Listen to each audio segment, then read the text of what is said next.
And what's my biggest obstacle in the industry as a woman?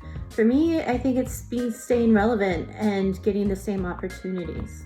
And I feel like as a woman in the industry, at least for me, sometimes I fall into the trap of thinking that my needs come off as needy instead of normal. I would say the biggest obstacle is just that it's still an industry that is predominantly dominated by men, and while there are so many great women working within it, it's still hard to kind of puncture your way through into it. Just giving opportunities in those roles that might not be so traditional for women to have would be super great.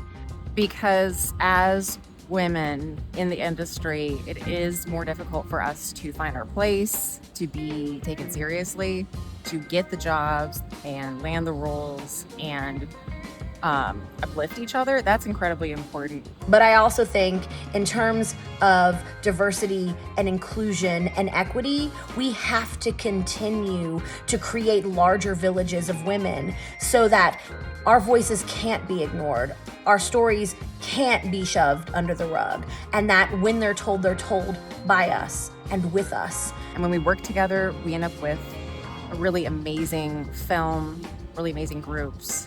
And WIFT has done a lot to help women uplift each other and get jobs and land roles and start their careers. Unfortunately, we as women in film face quite a bit of sexism.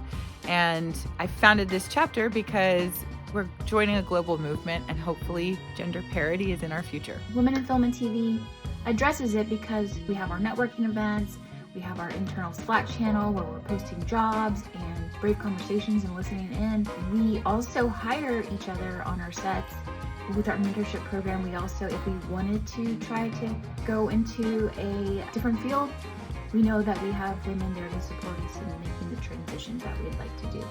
So, I think that's